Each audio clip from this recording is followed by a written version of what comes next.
Hello दोस्तों, आइए इस सवाल को सॉल्व करते हैं। दिया है सत्यापित कीजिए कि निम्न त्रिघात बहुपद के साथ दी गई संख्याएं उनकी शून्यक हैं। प्रत्येक स्थिति में शून्यकों और गुणांकों के बीच के संबंध को भी जांच कीजिए, सत्यापित कीजिए। यानी कि हमें शून्यक दिया हुआ है 2,1,1 और इससे जांच करना है कि शून्यक है कि नहीं है। तो यहाँ पर एक बार x बराबर 2 रखने पर तो x के जगह पर यहाँ पर 2 रखेंगे, यानी कि 2 का क्यूब -4 इंटू 2 का स्क्वायर प्लस 5 इंटू 2 -2। इसे हल करेंगे। 2 3 2 दूनी 4 दूनी 8 -2 दूनी 4 4 चौक 16 प्लस 2 पंचे 10 होगा और ये -2। ये 8 प्लस में है, 10 प्लस में, यानी कि 18 और ये -16 -2 -18 कट जाएगा, बराबर 0 आ जाएगा, 0।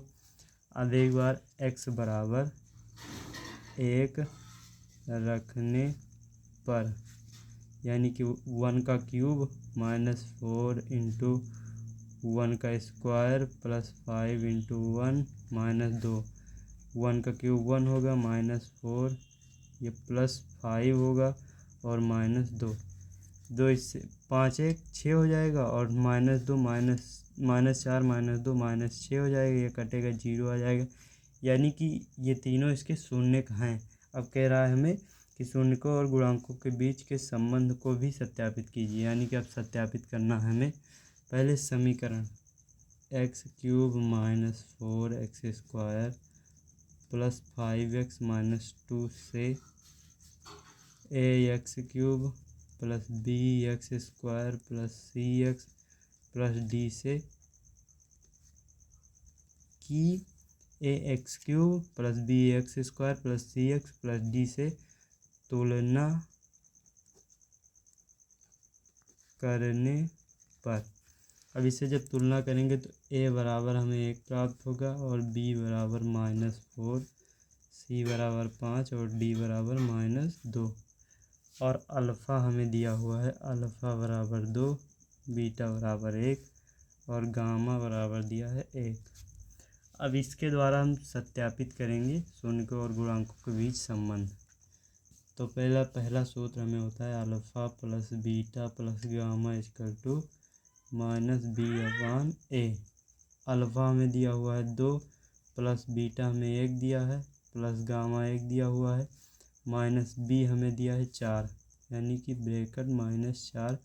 a हमें दिया है 1 लिखेंगे, यानी कि 1 ये 4 बराबर माइनस से गुणा होगा 4 हो जाएगा।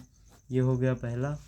दूसरा होता है alpha into beta plus beta into gamma plus gamma into alpha equal to होता है c/a। c/a होता है अल्फ़ा हमें दिया है 2 गुणे बीटा 1 प्लस ये बीटा 1 दिया हुआ है, गामा 1 दिया है प्लस गामा 1 दिया हुआ है और अल्फ़ा 2 दिया हुआ है, बराबर c। अभी हमने देखा है कि c बराबर, देखिए c बराबर 5 दिया हुआ है, तो यहाँ पे लिखेंगे 5 और a बराबर 1 लिख देंगे। तो 2 + 1 + 2 बराबर 5, ये 5 इधर का है। अब इसे जोड़ देंगे, 2 2 4 1 5 बराबर 5। ये दूसरा सूत्र से सत्यापित हो गया। अब तीसरा सूत्र होता है alpha into beta into gamma equal to होता है -d/a। अल्फ़ा हमारा 2 दिया है, बीटा 1 दिया है, गामा 1 दिया है, माइनस d हमें दिया हुआ है, d देखिए दिया है, d दिया है -2। तो यहाँ पर ब्रैकेट -2/1, 2 से 1 का गुणा करेंगे 2 बराबर ये प्लस में हो जाएगा 2। यही हमारा आंसर हो जाएगा। धन्यवाद।